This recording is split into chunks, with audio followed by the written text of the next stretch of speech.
Donc la solution, c'est le peuple togolais, mais le peuple togolais mobilisé, formé, organisé, structuré. Et chacun de ces mots-là est grave. Quand on dit un peuple mobilisé, formé, organisé, structuré, c'est clair que c'est ça qui va donner la solution au peuple togolais. Donc voilà pourquoi, comme ce travail-là n'est pas fait, Agbeome Kodjo a crié désespérément dans le vide. Agbeome Kodjo et Kodjo crient dans le vide. Ils sont étonnés de la réaction du peuple togolais. Mais ils ne doivent pas être surpris, ils ne devraient pas être étonnés. Parce qu'on n'a pas travaillé, parce que ces gens-là ont passé leur temps à aller chercher des alliances politiques entre appareils politiques qui perdent de l'énergie à nos peuples, qui prescrivent de fausses solutions. Donc, si Agbeome et ses amis étaient dans une véritable lutte de libération, leur travail ne va pas se porter sur un appel de pied aux partis d'opposition institutionnelle qui ne leur répondent même pas.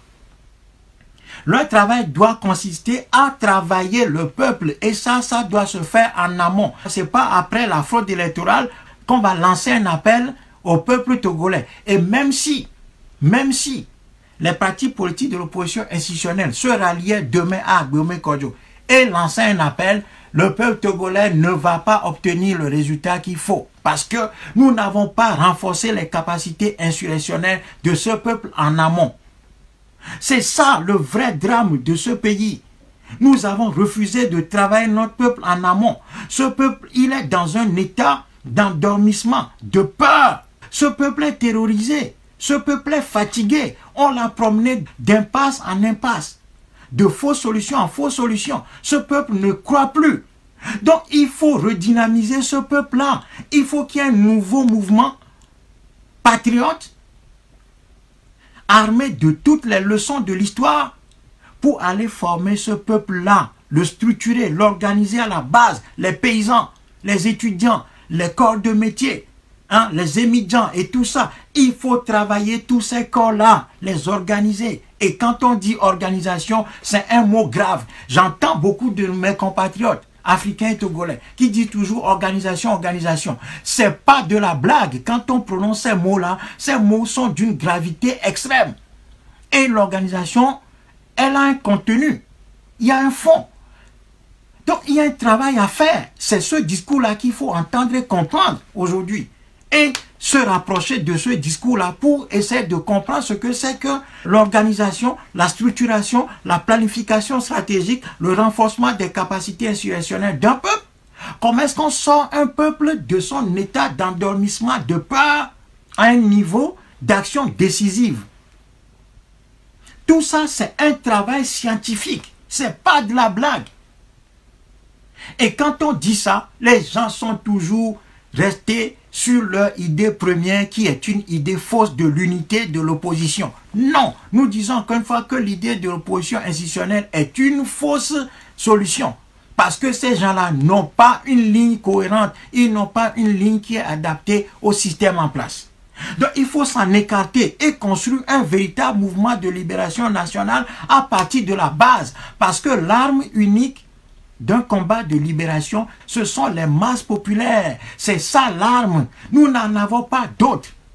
Ce n'est pas aller de capitale en capitale, d'aller manifester devant les ambassades ou bien aller dire qu'on veut médiation de ceci ou cela, miser sur l'ambassadeur des États-Unis ou bien miser sur des alliances de faux partis politiques d'opposition institutionnelle prescrivant de fausses solutions depuis leur naissance, depuis 30 ans dans ce pays. Quelle est la solution? La solution, c'est un travail à la base, à la base, à la base, à la base. C'est un travail dans les masses populaires. C'est pour ça que ce régime est en train de faire tout et tout pour faire en sorte que cette idée-là soit découragée, de réprimer de manière massive, pour faire peur, pour dire que personne ne peut se lever contre lui, oubliant que la loi de l'histoire, que rien ne peut déjouer, c'est que les peuples finissent toujours par prendre le dessus. C'est ça la réalité de l'histoire. C'est à ce travail-là que le Moltra appelle. Mais nous ne pouvons pas faire ce travail-là seul. Nous avons besoin de vous. Toi, ma soeur togolaise. Toi, mon frère togolais, ce travail-là a besoin de toi qui me suis, de toi qui m'écoute. Le Moltra a besoin de vous, compatriotes togolaises et togolais, pour pouvoir ancrer cette ligne-là dans la réalité de nos pays. Et aujourd'hui, tout montre que c'est la clé. C'est la seule clé dont nous disposons. Nous n'en avons pas d'autre. Comme c'est le peuple qui est l'arme fatale contre une tyrannie, eh bien, il faut organiser, mobiliser, structurer, former ce peuple-là sur la base d'une planification stratégique. Vous allez voir que ça prendra 5 ans. Mais au bout, nous allons vaincre ce régime. Si nous ne faisons pas ce travail-là, si nous ne commençons pas ce travail-là dès maintenant, nous allons prolonger la vie de ce régime-là avec des opposants qui n'ont pas la solution. À chaque fois que nous sommes confrontés à nous-mêmes, les gens disent « Ah, mais les opposants n'ont qu'à aller s'unir d'abord. Et Gbemou les Dunao, c'est parce que Gbemou les Dunao est non, non. Je dis encore une fois que Sousouma, hein, et ben abo opposant wari susu beble la susu mari mais so pa ple et nuit kenye togo me problème ou mais ba abo et da et bo que c'est afi jata et pon ple lo de kusi de caméra yenye unité ola mais yenye unité ola ne bon la mon que kene kusi de caméra nous kala joma lokola vous non là parce que la mon que kene de odo ambition là mais c'est ben adunu alors y la nota donc y nabe Susuma Kemichore, ben on est au carré. Et il est blé là, parce qu'à un moment, t'es non dougo. Il est gabo à un moment de Juntocha, si me kemi à travers le phare, code 1, code 2, et Nuka, CST, Nuka, arc-en-ciel, C14, Plétomori, et Djekoya no. Et ça, l'histoire nous l'a déjà prouvé dans ce pays. Donc, il faut sortir de cette idée d'unité des opposants institutionnels. Le travail, c'est la clarification dans les idées. Et la seule idée que prescrit le contexte togolais, le contexte africain, c'est la constitution d'un véritable mouvement de libération nationale. Et ça passe par le travail au corps des masses populaires. Les Togolais, ce que nous avons en face de nous là, c'est pas de la blague. Ce que nous avons en face de nous, c'est pas de la blague. Donc pour le moment, tout ce qu'on fait là, pour le moment, nous n'avons pas encore commencé la véritable lutte de libération. Parce que ce qui est devant nous, nous allons encore voir ce type d'image, ce type de situation. Mais ça va être la fin, ça. C'est-à-dire qu'on va payer le prix une fois pour de bon, et puis on va s'affranchir et nos enfants vont reconstruire ce pays-là. Tous les peuples que nous voyons aujourd'hui s'affirmer sur la scène internationale ont fait ça. C'est ça que tous les peuples ont fait. C'est pour ça que nos oppositions en Afrique nous trompent en nous ancrant dans des fausses solutions d'élection, de dialogue, de cohabitation et de toutes ces choses-là. C'est faux. C'est faux. Ces gens-là nous perdent du temps. Ils sont en train de détruire notre peuple. Ils sont en train de court-circuiter l'énergie populaire. L'Afrique est en train de perdre son temps avec ses opposants institutionnels qui sont parfaitement adaptés et adaptables aux tyrans qui prétendent combattre. Voilà, ces gens font partie du système. Ces gens sont l'élite coloniale. Donc il faut s'en affranchir pour construire un véritable mouvement populaire de libération nationale. C'est ça le travail qui nous attend. C'est tout. Donc si les Africains, si les Togolais se battent entre partisans de ANC, contre partisans du MPDD, contre partisans du CAR, contre partisans de PNP, contre partisans de ceci, vous faites un faux combat. Vous rendez service au système.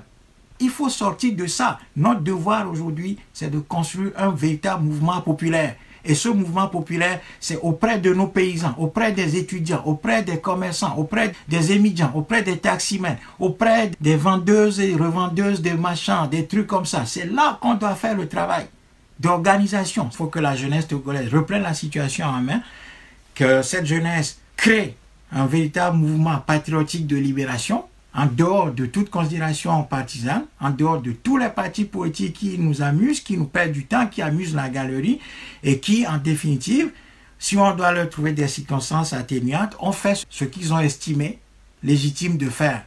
Voilà, il faut les laisser de côté. Ils ont fait ce qu'ils ont pu, ils ont fait ce qu'ils ont estimé être nécessaire pour le pays. On les remercie. Ben maintenant, il faut que une nouvelle génération émerge qui mettent le patriotisme comme la clé, comme le cœur de l'analyse politique, à partir d'une réinterprétation du régime, de ce qui est ce régime, effectivement à partir de son acte de naissance qu'il ne faut jamais oublier. Et ce n'est pour rien que nous disons toujours le RPT. Si les gens pensent que c'est parce que nous ignorons que le RPT est devenu entre-temps uni en faisant un changement de son acte de naissance, c'est-à-dire qu'ils ont fait du duplicata, tout simplement parce qu'ils voulaient gommer le RPT dans la tête des gens, parce que ça aussi, ça fait partie de la guerre psychologique que ce régime nous mène.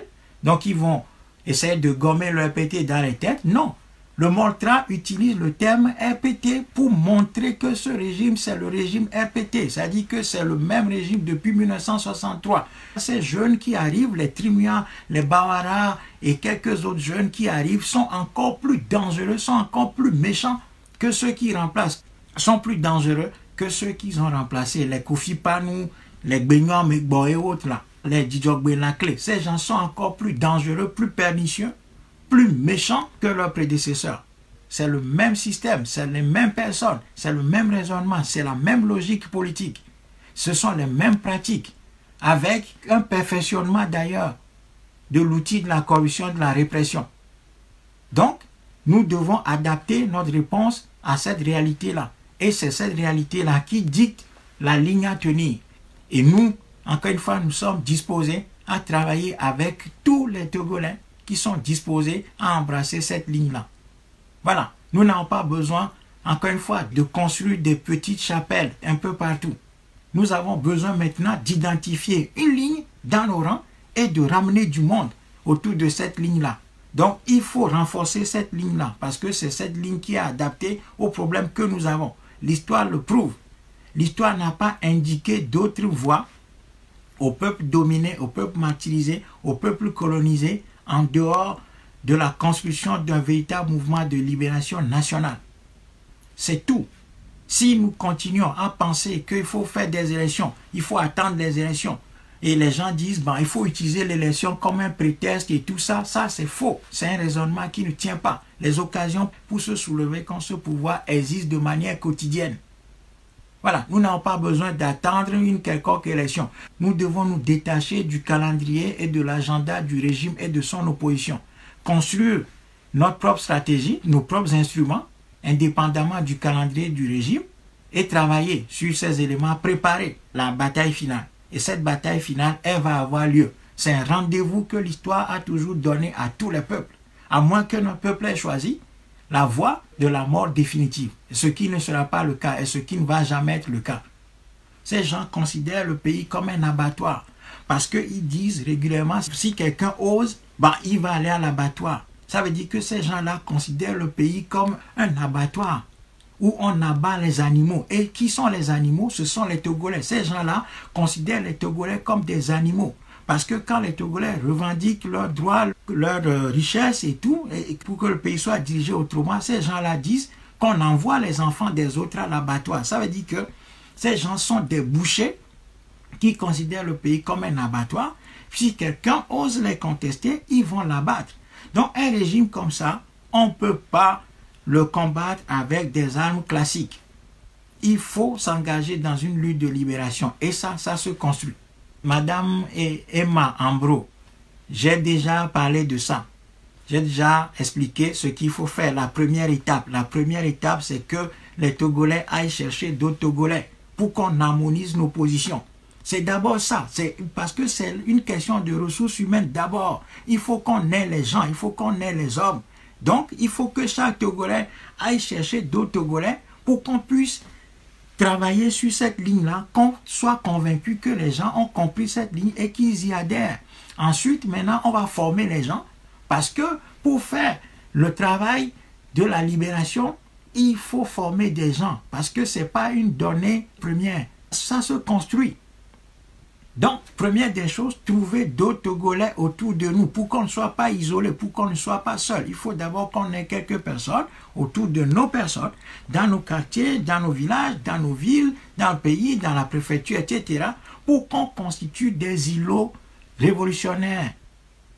Et puis, Le reste va suivre. J'ai développé tout ça. Donc vous avez le temps de retourner en arrière. Donc il ne faut pas attendre aussi que les gens vous donnent toujours la solution. Il faut aussi que vous-même vous ayez la capacité d'aller chercher. Parce que chaque fois des gens viennent dire, qu'est-ce que vous proposez? Qu'est-ce qu'on doit faire? Qu'est-ce qu'on doit faire? Non, nous ne sommes pas un gourou. Nous sommes en train de dire ce que l'histoire a enseigné au peuple. C'est tout. Je ne vais pas éternellement répondre aux gens qui disent, qu'est-ce que vous proposez? Qu'est-ce qu'on doit faire? Non, ça là, c'est ça que les Togolais ont fait depuis des années, en voulant que quelqu'un leur dise ce qu'ils doivent faire. C'est ce qu'on a fait jusqu'à présent et on passe à côté de la vraie solution parce qu'on attend que quelqu'un nous propose les choses et nous tienne par la main. Un peuple, il doit grandir. Il doit grandir. Un peuple doit passer de l'enfance à l'âge adulte et il doit chercher lui-même ses solutions. Un peuple ne doit pas rester dans l'enfance éternellement pour attendre qu'on lui montre la voie. C'est ça que nous, Togolais, nous aimons faire. Dès qu'on nous soumet des réflexions critiques, au lieu de réfléchir par nous-mêmes, on demande « Qu'est-ce que tu proposes ?» Ça, c'est la question magique, ça. C'est un constat général, que les gens sont dans la facilité. Ils veulent qu'on leur donne tout, qu'on ouvre leur bouche et qu'on mette la nourriture dedans. Et même qu'on aille aux chiottes à leur place. Non!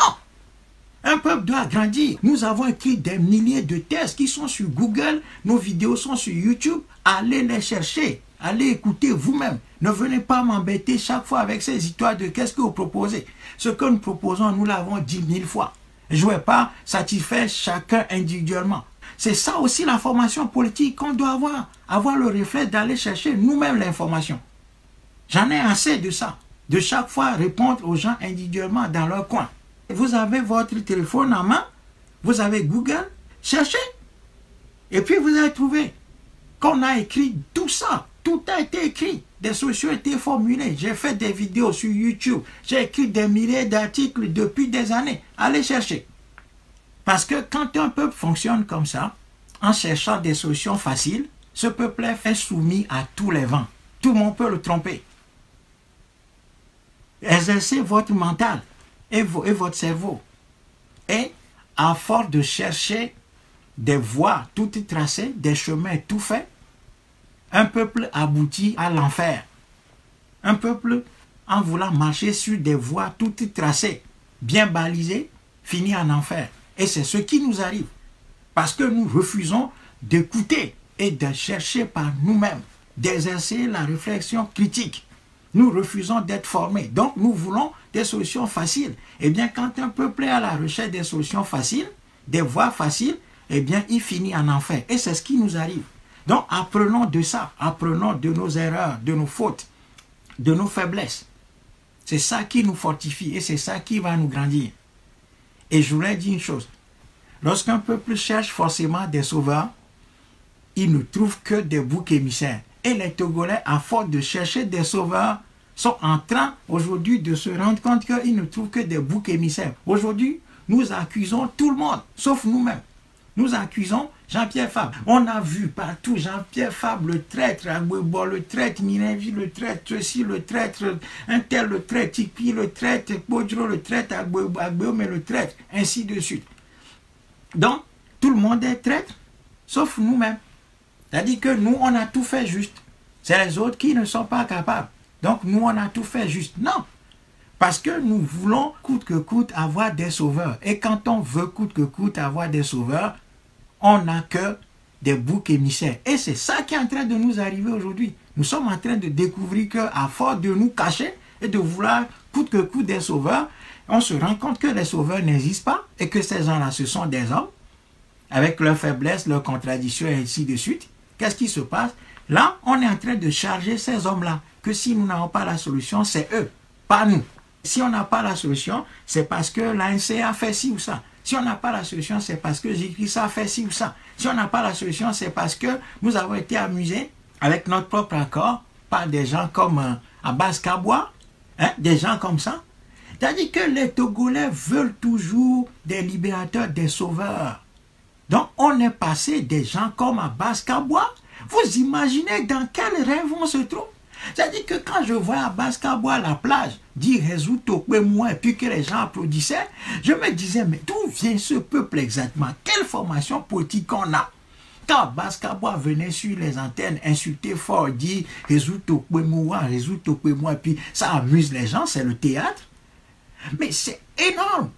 Alors qu'il suffit d'avoir un peu de formation politique pour savoir qu'à Baskabois allait faire ce qu'il a fait. Parce que ces gens-là, ce sont des opportunistes, des arrivistes qui utilisent la naïveté populaire pour bâtir leur échelle.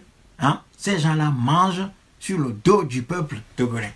Et les gens, mais sans aucune formation politique, amusés, parce que cherchant coûte que coûte un sauveur, ben on va aller chercher quelqu'un comme Baskabois. Non mais mes amis, écoutez, un peuple se libère. Il n'y a pas de libérateur. Les peuples qui recherchent des libérateurs ont fini au cimetière. Donc, assumons nos responsabilités. Laissons Agboibo où il est. Laissons Jikris où il est. Laissons Fable où il est. Laissons Tipi où il est. Laissons Agbeome où il est. Laissons Podro où il est. Laissons Gogé où il est. Laissons Ninevi où il est. Laissons Adjamagbo. Laissons tous ces gens-là où ils sont. Et prenons-nous en charge.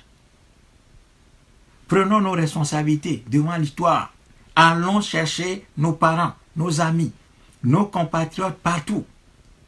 Dans les villages, dans les églises. Sortons-les des églises. Sortons-les des églises. Ramenons-les à la voie ancestrale. Ramenons-les dans notre culture. C'est ça que les Chinois ont fait. Ils sont devenus, en 50 ans, la première puissance économique du monde, devant laquelle tous les genoux plient aujourd'hui.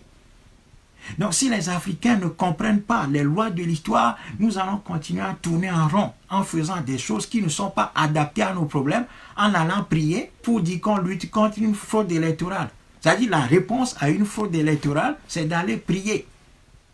Et on pense que c'est en adéquation ça, que la réponse face aux fraudes électorales, c'est aller prier, et on pense que si on prie, on est en train de combattre la fraude électorale, ça. Non. On va dire qu'il faut compter bureau de vote par bureau de vote, ou bien aller saisir la Cour constitutionnelle. Et on pense que la solution, cette solution est adaptée. Et on continue à appuyer ça en disant oui, c'est... Voilà. C'est la folie collective. Ces gens nous ont rendus fous. Il faut sortir de cette folie collective pour faire quelque chose de sérieux qui est adapté à ce régime. C'est-à-dire que ce régime est un prolongement de la colonisation, pure et simple. Et la colonisation, on ne la combat que par une force populaire mobilisée avec une planification stratégique sur la base d'une lutte de libération nationale. Et ceux qui connaissent ces outils-là, c'est eux qui peuvent les expliquer et les mettre en œuvre. S'il y a un problème médical qui se pose, puis que vous allez chercher un coiffeur, vous n'allez jamais trouver la solution. Et c'est exactement ce que nous faisons. Nous voulons résoudre un problème médical qui nécessite une intervention chirurgicale en allant chercher des coiffeurs qui viennent avec leurs ciseaux et leurs tondeuses. Et nous pensons que nous pouvons avoir la solution, que les oreilles qui peuvent entendre m'écoutent. Bonne soirée, à très bientôt.